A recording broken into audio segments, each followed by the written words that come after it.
메시지입니다. 그래서 우리는 보통 이렇게 생각합니다. 나는 그렇게 나쁜 사람이 아닌데. 여러분 생각해 볼 때 그렇죠? 세상에 나쁜 사람이 얼마나 많습니까? 그 중에 여러분 스스로 생각할 때 나는 그런 사람과 같지 않다. 적어도 나는 양심적으로 살고 있다. 이렇게 생각하는 경우가 많죠. 그렇죠? 실제로 보면 그래요. 여러분 보면은 그 예수 믿는 사람들, 물론 어떤 사람들은 있겠지만은 대부분은 아주 나쁜 사람들이 아니라는 것을 알게 됩니다. 참 좋은 사람들, 인격적인 사람들, 성실한 사람들, 진짜 대단한 사람들. 오늘 아침에 제가 아침에 그 집 앞에서 지금 앞에가 건너편에 상가에가 교회가 있어요. 딱 내가 새벽 5시 반에 딱 밖에 나와가지고 이제 기도하려고 나왔는데 여기 우리 현관에 나왔는데 여기 거실로 나왔는데 앞에 건너편에 보니까 그 시간에 교회에서 딱 불 켜져. 다른 건물들 다 불 꺼져 있는데 사람들이 벌써 몇몇 집사님이지 권사님이지 교회 앞에서 불 켜고 왔다 갔다 하고 있는 거예요. 내가 참 부지런하다 부지런해. 이 아침 이 주일인데 아침 일요일인데 일찍 일어나가지고 또 와가지고 저거 하고 있고 또 모여서 같이 얘기하고 하는 것이 얼마나 감사하고 기쁨이었으면 저럴까 그런 생각을 해봤어요. 근데 저거 억지로 하라고 하면 될까?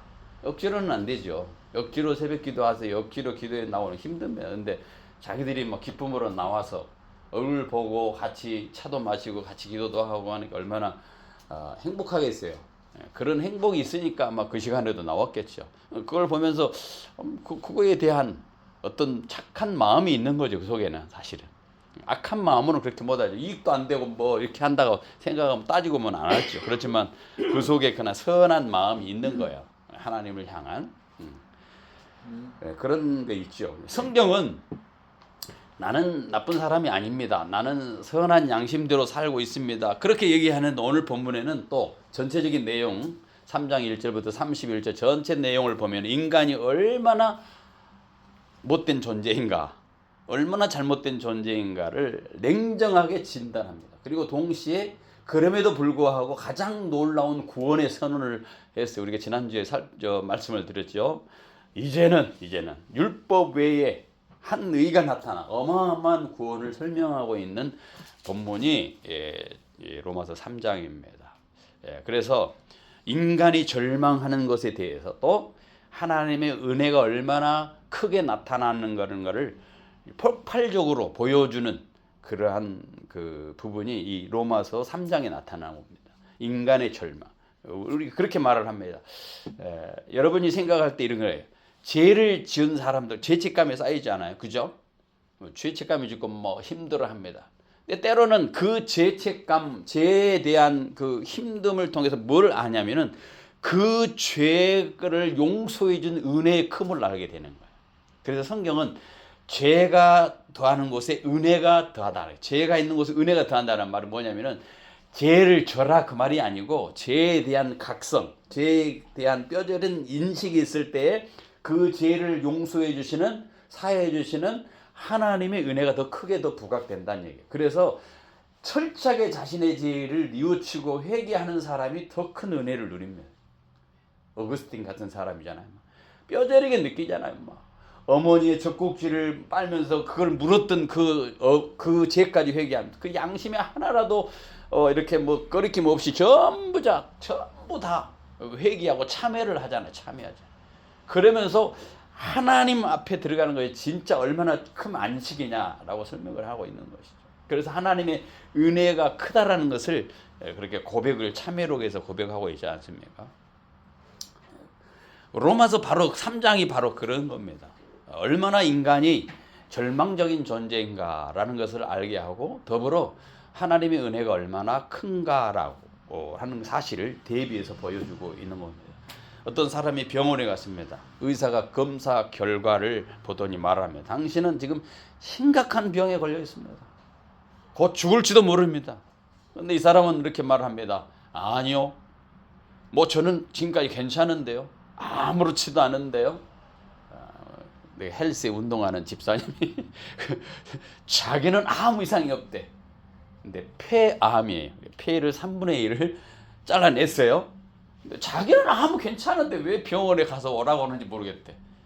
그리고 가서 이제 결과를 보고 폐암이래요 목사님. 그래서 3분의 1을 잘랐어요. 제가 입원해 있던 때 바로 그때 그분도 입원해서 잘라냈습니다. 자기는 괜찮다네. 그런데 그 암을 가만히 두면 어떻게 됩니까? 점점점 더 번지고, 그죠? 또 전이 되겠죠. 그러면 자기도 모르게 그냥 어느 날 힘이 없이 쓰러지는 거죠. 이게 몸의 질병인데, 의사가 얘기하는데 당신은 지금 심각한 병에 걸렸습니다 이렇게 얘기하는데, 아니요 저는 괜찮은데요. 병을 인정하지 아니하면 치료를 할 수 없죠. 그죠? 나는 괜찮습니다. 암 괜찮습니다. 마찬가지라는 거예요. 죄를 인정하지 아니하면, 우리가 그리스도인들이 죄에 대해서 인정이 없으면 그 사람에게 복음도 없다는 거예요. 복음. 죄에 대해서 인정을 해야만이 그 다음에 용서가 있고 그 다음에 그에 따른 구원이 있는 거죠. 구원이 있는 거죠. 그래서 죄에 대해서 인정하는 사람은 인생을 사는 것이 아니고 뭐를 삽니까? 영생을 살아. 영생. 어떤 분이 그렇게 말해요. 우리는 인생을 사는 것이 아니라 뭔 산다고요? 영생. 카톡 앞에 자기 그게 딱 써놨어. 인생이 아닌 영생을 산다. 우리 그런 존재들이라는 거예요. 오늘 본문은 죄를 인정하는 것이 철저하고 그 다음에 하나님이 어떤 분인가를 알라 하는 그런 메시지가 여기 속에 들어있는 겁니다. 그래서 오늘 특별히 1절 8절을 읽지 않았습니다만 1절 8절 같이 한번 읽어보겠습니다. 이제 1절 8절 읽습니다. 로마서 3장 1절 8절 읽습니다. 시작. 그런즉 유대인이 나음이 무엇이며 할례의 유익이 무엇이냐? 범사에 많으니 우선은 그들이 하나님의 말씀을 맡았음이니라. 어떤 자들이 믿지 아니하였으면 어찌하리요? 그 믿지 아니함이 하나님의 미쁘심을 패하겠느냐? 그럴 수 없느니라. 사람은 다 거짓되되 오직 하나님은 참되시다 할지어다. 기록된 바 주께서 주의 말씀에 의롭다함을 얻으시고 판단하실 때에 이기려 하십니다. 함과 같으니라. 그러나 우리 불의가 하나님의 의를 드러나게 하면 무슨 말을 하리요? 내가 사람이 말하는 대로 말하노니 진노를 내리시는 하나님이 불의하시냐? 결코 그렇지 아니하리라. 만일 그리하면 하나님께서 어찌 세상을 심판하시리요? 그러나 나의 거짓말로 하나님의 참되심이 더 풍성하여 그 영광이 되었다면 어찌 내가 죄인처럼 심판을 받으리요? 또한 그러면 선을 이루기 위하여 악을 행하자 하지 않겠느냐? 어떤 이들이 이렇게 비방하여 우리가 이런 말을 한다고 하니 그들은 정죄받은 것이 마땅하니라. 자, 무슨 말이냐? 어렵잖아요.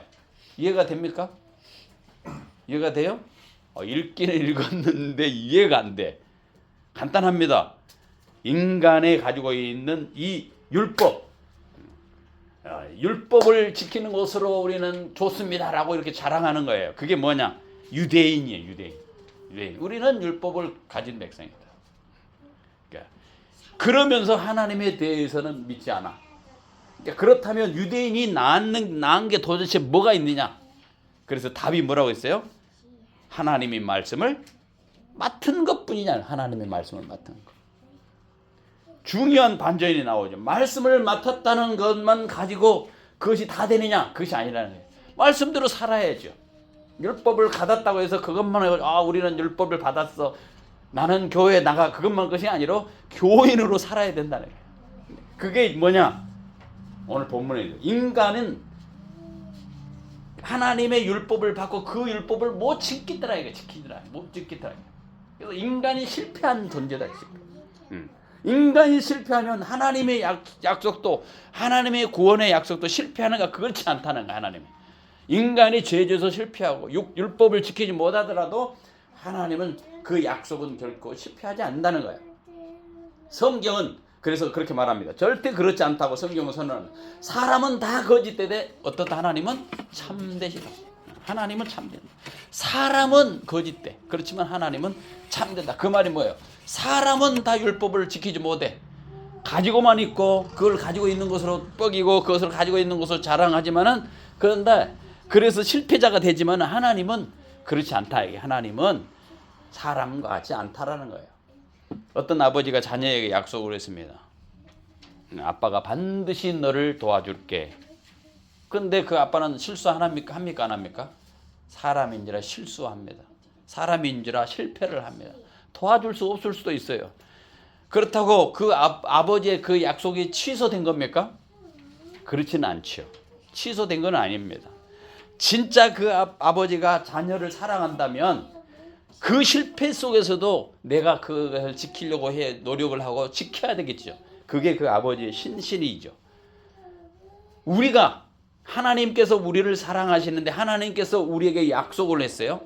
우리를 사랑하겠다고, 우리를 구원하겠다고 약속했어요. 근데 그 구원이 하나님이 실패하는 사람과 같은 아버지 같은 그런 존재가 아니란 말이에요. 그래서 우리는 실패해도, 우리는 실망을 하고 안 믿어도 하나님은 신실하신 분이라. 신실하다라는 거예요. 우리는 종종 이렇게 합니다. 내가 부족한데 하나님 구원해 주실까? 나를 쓰실 수 있을까? 나가 이렇게 연약하고 내가 부족한데 하나님이 나를 어떻게 쓰실까? 그렇게 생각을 합니다. 그런데 아니라는 거예요. 하나님의 계획은요, 내가 부족함과 연약함 때문에 멈추지는 않아요. 내가 연약하기 때문에 너는 안 되겠다, 너는 율법을 못 지켜, 너는 안 되겠다, 이렇게 하시는 분이 아니라는 거죠. 그게 하나님의 신실함입니다. 신실함. 그래서 사람이 연약하다고 죄에 빠진다고 해서 하나님께서 그 실패로 하나님이 실패하시는 하나님이 아니라는 거예요. 사람은 그렇게 하더라도 하나님께서는 도와주셔서 실패를 가능하도록 만들어지는 신실한 하나님이다. 그걸 지금 1절부터 8절에서 얘기를 하고 있는 겁니다. 그 다음에 이제 9절부터 18절 위에 아까 읽었던 말씀 아닙니까? 전 인류가 뭐다? 다 죄인이다. 다 죄인이다. 다 죄인이라는 거예요. 너는 누구도 다 할 것 없이 전부 다 죄인이라고 선언을 하고 있습니다. 자, 바울은 충격적인 선언을 하는 거예요. 우리가 나았냐? 우리가 나았냐 말이죠. 9절에 보니까 유대인이나 헬라인이나 다 죄 아래 있다. 죄 아래 있다. 유대인이든 헬라인이든 선택받은 백성이라고 했던 율법을 받았던 사람이든 아니든 이방인이든 전부 다 뭐다? 죄 아래 있다라는 거예요. 이것은 단순한 말이 아닙니다. 구약의 전체를 인용을 했어요. 구약 성경을 인용을 했습니다. 그래서 기록된 바라고 하면서 인간 상태의 그 모습을 구약 성경을 끄집어 가지고 설명을 하고 있는데, 그 어디서 끄집어왔느냐? 시편 14편 우리 찾아보면 시편 14편. 시편 14편하고 시편 53편을 끄집어 와서 설명을 하고 있는 겁니다. 시편 14편은요 811쪽에 있습니다. 811쪽. 우리가 가끔 제가 예배 시작하기 전에 읽었던 그런 말씀이죠. 자, 14편 1절부터 3절까지 읽습니다. 같이 읽습니다. 시작. 어리석은 자는 그 마음에 이르기를 하나님이 없다 하는도다. 그들은 부패하고 그 행실이 가증하니 선을 행하는 자가 없도다. 여호와께서 하늘에서 인생을 구워 살피사 지각이 있어 하나님을 찾는 자가 있는가 부려하신즉 다 치우쳐 함께 더러운 자가 되고 선을 행하는 자가 없으니 하나도 없도다. 하나도 없도다. 또 있습니다. 시편 53편 쭉 넘어가서 53편 839페이지 840페이지 있습니다. 자, 똑같은 말씀, 비슷한 말씀 여기 또 있습니다. 그래서 지금 로마서에서는 시편 14편 1절부터 3절, 시편 53편 1절부터 3절을 똑같이 인용을 했어요. 그 부분을. 그래서 같이 한번 읽어봅니다. 53편 1절 3절 시작. 어리석은 자는 그 마음에 이르기를 하나님이 없다. 그들이 부패하여 가증한 악을 행하여 선을 행하는 자가 없도다. 하나님이 하늘에서 인생을 구워 살피사 지각이 있는 자와 하나님을 찾는 자가 있는가 보려 하신즉 각기 물러가 함께 더러운 자가 되고 선을 행하는 자가 없으니 하나도 없도다. 여기서 말하는 겁니다. 뭡니까? 인간은 구약 성경을 유대인이나 헬라인이나 다 죄 아래 있다는 거예요. 의인이 없다라는 거예요. 깨닫는 자도 없다라는 거예요. 하나님을 찾는 자도 없다는 거예요. 전체적으로 뭐냐? 인간이 어떻게 다 전체 부패했다. 부패. 전적인 부패. 단순한 도덕적인 실패가 아닙니다. 내가 뭐를 조금 하고 너 뭐 살인을 안 하고 뭐 나쁜 훔치는 것을 안 하고 그거를 실패했다라는 말이 아니라 인간 자체가 의인이 없다, 깨닫는 자도 없다, 하나님을 찾는 자도 없다. 이거 전체가 부패했다. 전체. 그래서 부패하면 어떻게 됩니까? 살아 있습니까? 죽어 있습니까? 부패하며. 살아 있는 사람이 부패합니까? 죽어 있어야죠. 뭐 혈관에 피가 안 순환되든지, 그죠? 뭐 죽어 있으면 심장이 안 뛰고 그러면 죽은 거 아니면 그때부터 이제 부패가 일어나기 시작하는 거야. 사람 몸에서 죽은 존재라는 게. 그러니까 로마서 3장 1절에서 11절이 10절에서 11절이만 10편 14편이라든가 53편을 인용하면서 하는 말이 뭐냐? 인간은 뭐냐? 전적인 부패했다. 부패. 인간이 죄로 인해서 생각하는 기능하는 거, 지성이 지성. 마음속에 있는 품는 그러한 마음, 감성 이렇게. 그다음 뭐를 내가 해야 되겠다고 하는 뜻을 세우고 하는 의지적인 거, 이런 거, 결단하는 거, 이런 거 모두가 전부 다 어떻게 되냐? 다 오염돼서 부패되어 있다는 거예요. 그래서 스스로 하나님께 나아갈 수 있다 없다? 없다는 거예요. 그런 존재들이라는 거예요. 그 교리를 지금 여기서 얘기해요. 전적인 부패 교리. 전적 부패. 성경은 여러 군데에서 전적 부패 얘기합니다. 하나 찾아보십시다. 예레미야서 17장 9절. 예레미야서 17장 9절에서는 뭐라고 표현을 하냐면은 만물보다 거짓되고 심히 부패한 것이 사람의 마음이다 그랬어요. 누가 능히 이를 알리요. 인간의 가장 깊은 본성인 이 마음이 부패했다. 같이 한번 찾아봅시다. 읽어봅시다. 예레미야서 17장 9절 시작. 못 찾았어요? 시작. 그것은 마음이라 누가 능히 이를 알리요. 거기까지. 인간의 가장 깊은 본성이 마음이 부패했다라는 거예요. 또 창세기 6장 5절에서 보니까 거기 보면은 이제 홍수 이전이죠. 여호와께서 사람의 죄악이 세상의 관영함과 그 마음이 생각하는 모든 계획이 항상 악하다. 그래서 무슨 일이 있었습니까? 홍수의 심판이 있었어요. 홍수 심판. 지성, 의지가 다 타락했다는 거야. 아, 괜찮은데 나는 지성이적이야. 나는 의지가 있어. 아니야. 인간이 타락해. 그래서 성경은 전적 타락설이에요. 타락설. 성경은 태어날 때부터 인간은 타락했어. 본성이 죄를 가지고 있는 거예요. 본질적인 죄, 본성적인 죄 가지고 있는 거예요. 전적인 타락. 그래서 성경은 이런 존재를 뭐라 영적으로 죽었다. 죽은 상태. 무능력한 상태. 무능한 상태 뭡니까? 깨우면은 움직여야 되잖아요. 살아있으면. 그런데 죽은 상태는 못 움직여. 힘이 전혀 없어. 능력이 없다라는 거예요. 그래서 에베소서 우리가 잘 알고 있는 에베소서 2장 1절에 그는 허물과 죄로 죽었던 너희를 살리셨도다. 예? 허물과 죄로 죽었다고 말해. 영적으로. 인간은 단순히 영적으로 병든 것이 아니라 죽어있는 상태라는 거예요. 죽어있는 상태.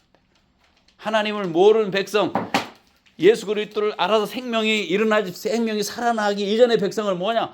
반응할 수 없는, 스스로 내가 하나님 앞에 나가야 되겠다. 내가 율법을 지켜야 되겠다. 내가 열심히 살아야 되겠다. 그래서 구원을 얻어야겠다. 이렇게 할 수 없다라는 거 인간. 전적으로 할 수 없어. 아무리 그 사람이 박치기를 잘했다. 옛날에 김일 선수 알잖아요. 좋아할 때 천기덕 김일 선수를 너무 좋아했어. 그랬을 때. 그러면 우리 모여가지고 시골에서 막 아이들 이렇게 모여가지고 그 조그만 데다가 이불을 펴놓고 거기다가 레슬링 한다고 방에서 막 박치기를 하고 막 그랬어요. 네. 박치는 엄청 힘이 세잖아요. 막 다른 사람 다 박치기 하면 다 넘어가. 그게 너무 스릴이 있어요. 그 어릴 때 볼 때, 그거 생각하면서, 저 사람은 진짜 대단한 사람이다 그랬잖아요. 근데 김일이 살아 있습니까? 죽어 있습니까? 죽었겠죠. 아니고 죽었잖아요. 지금 없는 사람이에요. 죽었어. 그러면은 그분한테 예전에 박치기 달았는데요. 일어나 보세요. 살아납니까? 안 살아납니까? 살아날 수 없어요. 죽었던 우리들이. 우리가 그렇다고 우리 존재. 우리가 본질적으로 그런 존재들이라는 거예요. 로마서 8장 7절에는 육신의 생각은 하나님과 원수되다니 이는 하나님의 법에 굴복하지 않을 뿐만 아니라 할 수 없다. 그러니까 하나님께 순종할 능력 자체가 없다는 거예요. 일어나라 하면 못 일어난다 이거예요. 아예 그런 존재였다. 뿐만 아니라 외에 없이 그 모든 것이 외에 없이 모든 사람에게 가능했다. 범죄했다라고 말합니다. 로마서 3장 23절 우리가 읽지 않았습니다. 3장 23절 모든 사람이 죄를 범하였음에 뭐하다? 하나님의 영광에 이르지만 모든 사람이 다 죄졌다. 보편적인 죄야. 모든 사람. 여기에 누가 제외됩니까? 아무도 없어요. 제외된 사람이 없어요. 전부 다 죄인이야. 모든 사람이 죄를 범했으면 하나님께 갈 수 있다 없다? 없다. 영광에 이르지 못하는 하나님 앞에 나아갈 길이 없다는 거예요. 인간이 바로 그랬다. 시편 51편 5절에 내가 죄악 중에 출생하였으며 어머니가 죄 중에 나를 잉태하였나이다. 다윗이 고백합니다. 태어날 때부터 원죄를 가지고 태어났다는 거예요. 에? 태어날 때부터 원죄를 가지고 태어났다는 거예요. 죄에도 원죄가 있을까 없을까요? 백주에 얼마나 착합니까? 그죠? 그런데 가만히 놔두면 본성이 드러나게 돼 있고, 본성이 있어요. 타락한 본성이 그 속에 있단 말이죠. 지금은 어렸을 때니까 그걸 잘 몰라. 점점 자라면 생각이 크면서 그 성을 본성을 드러내게 돼 있어요. 원죄를 가지고 있다. 원죄. 타락한 본성. 죽어 있다. 죽어. 근데 예수 믿고 세례 받고 예수 믿고 요한 세례 받았으니까 예수 믿고 영생의 길로 들어선 거죠. 원죄에서 그 죄 사함을 받은 존재가 된 것이. 뿐만 아니라 영적인 진리에서 무지합니다. 이거 죽은 사람의 전적인 타락한 존재는 영적인 진리에서 몰라요. 고린도전서 2장 14절에 육에 속한 사람은 하나님의 성령의 일을 일들을 받지 아니하니 이는 그들이 그에게는 어리석게 보입니다. 영적인 진리에 대해서 육에 속한 사람은 어리석게 보여. 예수 믿는 것이 어리석게 보여. 하나님 나라 얘기도 어리석게 보여. 그것들을 알 수가 없어. 그래서 우리가 복음을 받아들이고 예수를 믿게 되는 것 성령의 도움으로, 영의 도움으로 깨달을 수 있는 거예요. 그래서 성경을 볼 때 성령의 도움을 받고 봐야 돼. 이거 많이 읽어도 이해가 안 돼. 인간의 생각으로는 이해가 안 돼. 성령의 도움으로 믿으니까 깨달아지는 거예요. 그래서 성경 통독할 때 통독할 때 이해하려고 통독하지 말고 믿으려고 통독하라 그런 말이 있어요. 믿으려고 하면서 보면은 이해가 오지만은 이해해서 내가 믿어야 되겠다 하지 말라요. 그렇게 아니라는 거예요. 믿음은 그것이 아니라는 거예요. 이것을 전체적으로 요약하는 거예요. 성경은 인간이 조금 착해지면 구원받을 수 있는 상태가 아니라 전적으로 오염되어 있기 때문에 하나님의 전적인 은혜가 없이는 소망이 없는 존재들이다. 그걸 지금까지 얘기하고 있는 거예요. 로마서. 그래서 전적 부패. 칼빈의 그 5대 교리 중에 그 하나입니다. 전적 부패. 인간은 부패했다. 나는 괜찮다. 다 도토리 키재기다. 거기서 그게 다 똑같이 부패했다. 어느 사람이 저 사람은 괜찮은 사람인데 어느 날 보니까 이상한 짓 하고 있어. 타락했기 때문에 그럴 수밖에 없어. 가만히 놔두면. 자연 상태 그대로 놔두면 부패한 상태로 그렇게 보일 수밖에 없다는 거예요. 단지 유대인이 좀 낫다. 우리는 율법을 그렇게 생각하지 말아요. 유대인이 율법을 받았다고 해서 그것이 전부가 아니라 이거야. 지금 보면 전 인간은 전적으로 타락했다. 그 설명을 하고 있는 거예요. 그래서 로마서의 이 표현대로 로마서의 표현으로 시편 14편하고 시편 51편을 그대로 끌어와가지고 지금 설명을 하고 있는 거예요. 인간은 절대적으로 한계가 있는 존재다. 단순히 사람들이 나쁘다라는 비난이 아니라 하나님이 하는 완전한 거울에 비춰볼 때 인간은 그 민낯이 다 드러날 수밖에 없는 그런 존재들이다라는 거죠. 그거를 앞서 설명을 하고 있는 겁니다. 하나님도 의인이 없나니 하나도 없다. 도덕적 기준으로서 그렇다는 거예요. 깨닫는 자도 없다. 영적인 지식이 없다. 영적인 지능의 상실이 되었다. 뿐만 아니라 하나님을 찾는 자도 없다. 방향성이 하나님 앞에 나갈 수 있는 길을 아예 잃어버린 사람들, 그런 존재들이라는 거예요. 결국 하려고 하는 진짜 메시지는 우리를 절망시키려고 하는 것이 아니라 답은 너희 인간에게서 찾지 말고 하나님 앞에 돌아와라 그 말이에요. 사도 바울은 니네들이 뭘 이해갖고 뭘 하려고 하지 말아라. 하나님 앞에 돌아오라 그 말. 구원은 그래서 제가 늘 강조하는 것 중에 하나가 뭐냐면은 교회는 우리의 신앙은 도덕이 아니라는 거예요. 도덕. 윤리가 아닙니다. 도덕을 지키고 윤리를 지키고 내가 해서 구원을 받는 것이 절대 아니라는 거예요. 도덕을 강조하고 윤리를 강조하다 보니까 사람들이 정죄를 하는 거예요. 너는 그렇게 못 살지 않느냐. 너는 그렇게 기도 안 하면서 정죄를 하는 거예요. 기독교는 그거 아니에요. 기독교는 그거 아니에요. 도덕과 윤리를 말하고 있는 거예요. 도덕적으로 조금 흠이 있을 수도 윤리적으로 못 지킬 수도 있어요. 허물이 있기 때문에 죄악을 노출시킬 수도 있어요. 그걸 가지고 구원을 받았다 못 받았다 그렇게 말하지 말라는 거예요. 내가 구원받은 것은 내 본질로 받은 것이 아니라는 거예요. 내 행위로 받는 것이 아니라 전적으로 하나님이 뭐였다? 은혜였다. 하나님의 은혜였다라는 거예요.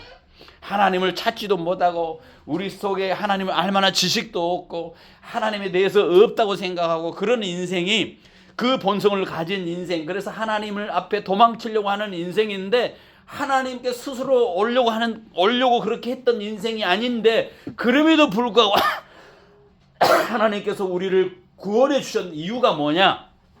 답이 너희 안에 있지 않고 하나님께 안에 있다. 하나님 안에 있다. 인간 스스로 문제를 해결할 수 없으니까 그래서 하나님이 직접 내려온 거예요. 그 직접 내려오신 그 사건이 뭐냐? 은혜의 사건이었고 그것이 임마누엘의 사건이었고 그것이 인카네이션, 하나님이 인간의 몸을 입고 이 땅에 오신 사건이었고 그분이 바로 뭐냐? 예수님께서 십자가에 돌아가신 그 사건이었다. 그걸로 가능하게 됐다. 그 역설의 메시지를, 그 희망의 메시지를 보여주고 있는 것이죠. 그래서 오늘 아까 본문의 3장 16절에서 그렇게 말합니다. 의인이 없는 하나도 없다고 했는데 21절에 이제는 율법 외에 하나님의 한 의가 나타났다. 한 의가 나타났다. 그 의가 뭐냐 말이죠. 그 의가 율법과 선지자에게 증거를 받은 것이었다. 율법과 선지자들이 그렇게 얘기했던 의가 있다. 바로 그분이 뭐냐? 그 의가 나타나. 인간은 전적으로서 우리 힘으로는 안 되고 절망적이라고 생각을 했는데 외부로부터 어떤 은혜가 왔어야 되는데 그것이 뭐냐? 그리스도가 오신 것이다. 그리스도가 전적 타락한 인간에게 괜찮아, 나는 괜찮아, 이쯤이면 괜찮아, 나는 괜찮아 이러고 있는데 아니라는 거예요. 인간은 도저히 안 되니까 하나님이 전적인 이 타락한 인간을 찾아오신 사건이 있었다. 그게 바로 뭐냐? 오늘 21절에 있는 말. 이제는 율법의 하나님 의가 나타나. 자, 우리 같이 읽어봅니다. 19절부터 20절 같이 읽습니다. 시작. 우리가 알거니와 율법한 자를 하는 것이니 이는 모든 입을 막고 온 세상으로 하나님의 심판하려 있게 하느니라. 21절. 그러므로 율법의 행위로는 그 앞에 의롭다 하심을 얻을 육체가 없나니 율법은 죄를 깨달음이라. 네. 무슨 말입니까? 아무도 변명하지 못한다는 거예요. 법정이 선고죠. 증거가 명확합니다. 할 말이 없습니다. 입을 막아보는 거예요. 너는 율법을 할 수 있는 것이 없어. 너는 율법을 지켜서 불가능해. 지킬 수가 없어. 율법의 기능이 뭐라고? 죄를 드러내는 거지. 하나님 우리에게 율법을 주신 건 뭐예요? 율법을 지키라고 준 거예요? 물론 그런 의미도 있지만 더 하나는 것은 율법을 보고 네가 얼마나 죄인인가를 알아라. 네 죄를 네가 알렸다. 그걸 얘기해서 율법을 주신 거라는 거예요. 그래서 율법은 우리를 구원하지 않아요. 우리가 율법을 계명을 지켜서 구원을 받는 것이 아닙니다. 인간은 계명을 지킬 수가 없어요.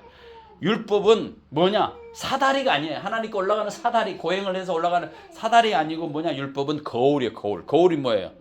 네 납작이를 한번 얼굴을 봐라. 한번 네가 한번 얼굴을 비춰봐라. 이게 자신을 보라는 거예요. 나를 깨끗하게 하지는 못합니다. 율법은 나를 깨끗하게 하지 못하고 내 형편이 어떤지 처지가 어떤지 얼마나 더럽혀져 있는지 한번 보라는 거예요. 그래서 율법으로는 뭐를 깨닫는다? 죄를 깨달음이라. 성경은 얘기하고 있습니다. 신앙생활이 율법주로 흐르면 착각을 해요. 뭘 착각을 하냐? 나는 이 정도면 괜찮은데 나는 저 사람보다 낫다 이렇게 생각한다. 그 대표적인 예가 뭡니까? 지난번에 설교했던 바리새인과 세리의 기도에 나오죠. 바리새인은 나 저 세리 같지 않아요. 나 금식했어요. 구제했어요. 나 대단하지 않습니까? 이렇게 나가는 거예요. 이게 바로 뭐냐? 율법주의 착각에 까져 있는 게 나는 낫다 이거예요. 그래서 비교를 합니다. 비교를 하는 거예요. 그러나 율법은 비교의 도구가 아니라 뭐 하라? 절망하라. 네가 얼마나 연약하냐. 바리새인이 자기인을 타인에게 비교해서 우월감을 갖게 하고 교만을 갖게 하는 것이 아니라 세리처럼 나는 죄인입니다 라고 하는 절망을 하라. 그걸 알아라는 거예요. 자, 이제 엄청난 중요한 메시지가 있습니다. 바로 21절, 26절의 말씀입니다. 같이 읽어봅니다. 21절, 26절 읽습니다. 시작. 이제는 율법이 하나님의 아들을 하나으니 율법과 선지자들에게 증거를 받은 것이나 곧 예수 그리스도를 믿음으로 말미암아 모든 믿는 자에게 맺히는 하나님의 의니 차별이 없느니라. 모든 사람이 죄를 범하였으니 하나님 영광에 이르지 못하더니 예수 그리스도 예수 안에 있는 속량으로 말미암아 하나님의 은혜로 값없이 의롭다함을 얻은 자가 되었느니라. 이 예수를 하나님이 그의 피로써 믿음으로 말미암는 화목제물로 세우셨으니 이는 하나님께서 길이 참으시는 중에 전에 지은 죄를 간과하심으로 자기의 의로우심을 나타내려 하심이니 곧 이때 자기의 의로우심을 나타내사 자기도 의로우시며 또한 예수 믿는 자를 의롭다 하려 하심이라. 여기 중요한 단어 간과. 간과가 뭡니까? 간과가 뭐예요? 해제한다. 에? 약과? 간과는요 지나가는 거예요. 이게 보고 모른 척 해주는 거예요. 이렇게 넘어가 주는 거예요. 패스오브 해주는 거예요. 간과, 하나님이 우리를 간과해 준 거예요. 너 네 죄를 알렸다. 너 매달 며칠 날 이렇게 하고 딱 따져가지고 그거 해가지고 조목 들어가서 너 심판해 이렇게 하는 것이 아니라 그냥 넘어가 주는 거야. 넘어가 주는 거야. 간과했더니 그냥 봐주는 거야. 뭐 때문에? 예수 그리스도의 피를 믿고 그냥 넘어가 주는 거예요. 그것을 오늘 본문 얘기하고 또 여기서 가장 중요한 거네. 우리가 의롭다는 것은 뭘로 됐다? 예수 믿는 자를 의롭다. 예수 믿는 자를 의롭다. 우리가 의가 어떻게 얻을 수 있느냐? 예수로 얻을 수 있다. 예. 율법으로는 우리 죄를 막 책망합니다. 죄인이라고 드러납니다. 근데 다 이제 어마어마한 놀라운 사건이 벌어집니다. 하나님께서 어떤 일을 하셨느냐? 한 의를, 율법의 한 의를 딱 보내줍니다. 한 의가 나타나는 것을 또 이제는 더 이상 옛날에 그러한 율법 속에서 허덕거리고 율법을 인해서 정죄받는 그런 인생이 아니라 절망하는 인생이 아니라 이제는 예수 그리스도로 말미암은 의를 입은 그런 존재로 살 수 있는 길을 열어놨다.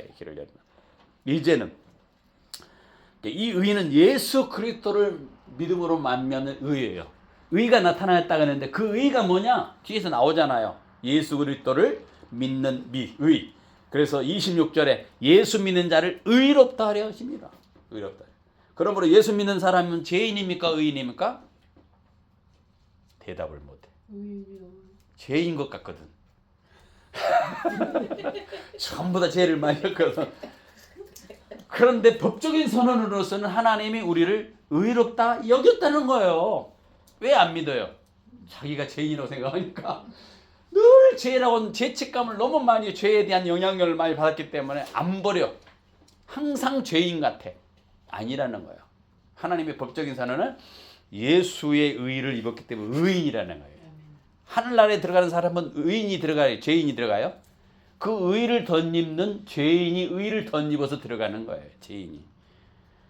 그래서 이제는 그리스도 예수로 말미암은 믿음으로 말미암은 의가 우리에게 있다. 이게 복음이라는 거예요. 모든 사람이 죄를 범했다. 그러나 값없이 의롭다 하심을 얻는다. 어떻게? 예수 그리스도의 십자가로. 어떤 사람이 큰 빚을 졌습니다. 절대로 갚을 수가 없습니다. 누군가 와서 내가 대신 갚아주겠다. 갚아줬어요. 그럼 어떻게 됩니까? 그 빚이 있습니까? 없습니까? 없어. 우리는 갚을 수 없는 죄 빚을 졌지만 누가? 예수님이 대신 갚아주셨다. 이것이 복음이라는 거예요. 복음. 여러분이 갚으려고 하지 마세요. 갚을 수가 없어요. 근데 누가 갚아주신다? 예수님이 갚아주셨다. 그걸 믿으라 이겁니다. 믿으라는데 안 믿어. 문제죠. 여기에서 중요한 신학적인 두 가지 아주 중요한 사건이 나와요. 속량이라는 단어를. 화목제물이라는 속량은 뭡니까? 값을 치르고 샀다 이거예요. 속량. 우리를 속량했다라는 거예요. 죄에서 속량. 죄값을 치르고 샀다 이거예요. 샀다가. 저 영원한 사망으로 가는 지옥으로 가는 그 원죄에 있는 인생들을 죄값을 치르고 십자가에서 죄값을 치고 하나님 우리를 샀대. 그러면 누구 겁니까? 하나님 거지요. 하나님 거 아닙니까? 그리고 뭐라나 화목제물이 되겠다. 화목제물. 하나님이 진노에 놓여있던 인생들이 모든 사람이 죄를 보면서 하나님 영광에 이르지 못하더라. 진노에 놓여있던 인생들이 그 진노를 어떻게 달랠 수 있느냐? 뭐 달래줘야 될 거 아닙니까? 에? 저 미국의 대통령 좀 화나 있으면 뭔가 달래줘야지. 그래야지 세금 폭탄 덜 맞고 그럴 거 아닙니까? 뭔가 달래줘야 돼. 하나님께서 우리 인간의 죄에 대해서 책망을 하시고 죄를 반드시 물어. 죄의 삭은 사망이다. 사망 하나님이 한 번 죽은 것은 사람의 죄와 그 후에 심판이 있다. 그걸 면할 수 있는 길이 있다. 그게 뭐냐? 그 하나님의 진노를 만족시킬 수 있는 방법이 있을 거 아닙니까? 그는 뭐냐? 나는 답이 없는 죄인입니다고 고백하고 절망할 때 속량을 통해서 내 모든 죄의 값을 갚아주시고 화목제물을 통해서 대신 하나님께 나갈 수 있는 길을 열어준 거예요. 하나님과 나와의 죄 때문에 원수됐는데 그 하나님의 앞에 나갈 수 있는 원수된 이 관계를 화목시키는 길이 있었다. 심판의 대상이었던 자가 하나님의 진노 아래 있던 자가 하나님 앞에 사랑스러운 자녀로서 나갈 수 있는 길을 열었어요. 화해자가 생겼다네요. 그것이 뭐냐? 히브리서의 표현을 의하면은 대제사장이 있어요. 대제사장. 우리 앞에는 하나님 앞에 나갈 수 있는 대제사장이 있으니까 담대히 우리가 하나님께 나아갈 수 있게 됩니다. 그 일을 열어놨다. 지난주에 설교에서 언급했던 그 세리의 기도가 뭐냐? 화목제물과 속량의 은혜를 구하는 거예요. 나는 죄인입니다. 하늘도 쳐다보지 못하고 내 죄를 용서해 주십시오. 그 기도가 바로 뭐냐? 내 죄를 용서하려고 하나님께 부탁하는 것이고 누군가 그 죄를 용서해 주면 하나님께 나아갈 수 있는 길이 열립니다. 나를 불쌍히 여기소서. 화목제물이 되셔서 하나님의 진노를 거두어 주십시오. 그런 얘기야. 그 속에 숨어 있는 거죠. 그러니까 그를 나중에 누가 의롭다함을 받게 됐다? 세리가 의롭다함을 받고 돌아갔느니라. 그 말은 뭐야? 그 화목제물이 이루어지니까 이제 의롭다함을 얻게 됐다. 우리가 예수로 말미암아 화목제물이 되어지고 예수 그리스도의 그 속량으로 말미암아 의롭다함을 얻은 존재로 되었다. 그걸 얘기하고 있는 거예요. 똑같이. 이 은혜를 아는 사람은 더 이상 앞서 말했던 로마서 3장 앞에서 있는 것처럼 사람을 비판하지 않아요. 판단하지 않아요. 판단하지 않는단 말이죠. 오히려 하나님의 그 은혜에 대해서 입으면서 감사하며 감격하며 살아가겠지요. 왜 그럴까? 하나님은 의로우시고 우리에게 의로움을 덧입혀 주기 때문에 이제 더 이상 죄를 넘어가는 것이 아니라 완전히 심판을 이제 했기 때문에 이제 끝났어. 더 이상 우리는 심판의 대상이 아니고 의로운 존재로서 만들어 주셨다라는 거예요. 그 은혜가 있는 겁니다. 그래서 이제는 자랑할 수 있습니까? 없습니까? 에? 자랑해? 뭘 자랑해? 그런데 27절부터 31절 봅시다. 시작. 27절부터 시작. 그런즉 자랑할 때가 어디 있을 수 없느니라. 있을 수 없대지. 뭘 자랑할 수 있을 수 없다? 율법, 할례.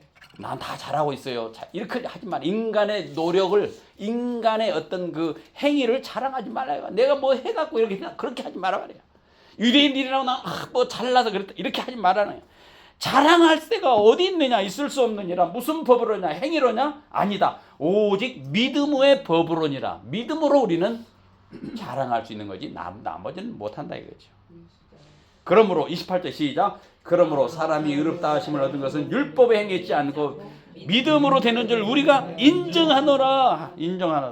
하나님은 같이 있습니다. 하나님은 다만 유대인의 하나님이 아니시냐? 또한 이방인의 하나님은 아니시냐? 진실로 이방인의 하나님도 되시느니라. 30절 할례자도 믿음으로 말미암아 또한 무할례자도 믿음으로 말미암아 의롭다 하심을 하실 하나님은 한 분이시니 그런즉 우리가 믿음으로 말미암아 율법을 파괴하느냐? 그럴 수 없느니라. 도리어 율법을 굳게 세우느니라. 율법의 완성이라는 완성. 자랑할 데가 없습니다. 왜? 합격했으니까. 어느 사람이요 시험을 못 치는데 대신 쳐줬어. 합격했어. 그러면 내가 자랑하고 돌아다닐 게 있겠어요? 그 사람이 대신 쳐가지고 내가 합격했는데 자랑할 데가 없죠. 그냥 감사하는 거죠. 거기인데 나는 유대인이기 때문에 나는 이방이기 때문에 이렇게 말을 못한다는 거야. 구별하는 건 차별이 없다는 거야. 그래서 31절에 그런즉 우리가 믿음으로 말미암아 율법을 파괴하느냐? 그럴 수 없다. 도리어 율법을 굳세게 한다. 참 믿음은요 율법을 무시하지 않고 오히려 율법을 완성하는 걸 나가는 거 완성. 결론입니다. 복음 앞에서 우리의 자세. 로마서 3장은 우리의 세 가지 자세를 말합니다. 첫 번째, 입을 막는 자리. 나는 죄인입니다. 두 번째, 십자가 앞에 서는 자리. 오직 예수만이 나의 의입니다. 세 번째, 자랑을 버리는 자니 모든 것이 은혜입니다. 이게만 나타나요. 죄인입니다. 오직 예수님만이 나의 의입니다. 내가 은혜로 살아갑니다. 나는 정말 복음이 필요한 죄인인 인정하는가? 내 행위로 아직도 의지하고 있지 않은가? 십자가 외에 자랑할 것이 뭐가 있는가? 없다. 우리는 십자가 외에 자랑할 것이 없다. 오늘 한 주간도 여러분이 입을 막는 자리, 십자가 앞에 서는 자리, 자랑을 버리는 자리. 그래서 나는 죄인입니다. 오직 예수의 의만 입습니다. 그 은혜로만 나가 살아갑니다. 고백하면서 한 주간도 승리하는 여러분과 제가 되기를 주님의 이름으로 축원드립니다. 기도하겠습니다. 하나님 아버지 감사합니다. 우리가 얼마나 죄 아래 있는 존재인지 오늘 말씀을 통하여 깨닫게 해주시니 감사합니다. 우리의 의로는 결코 하나님 앞에 설 수 없는 자들인 것을 고백합니다. 오직 예수 그리스도의 십자가로 우리를 의롭다 하신 그 은혜를 붙들게 해 주시옵소서. 다시는 우리 자기 자신을 자랑하지 않게 하시고 오직 주의 은혜만 자랑하는 은혜가 우리 속에 있게 해 주옵소서. 예수님의 이름으로 기도하옵나이다.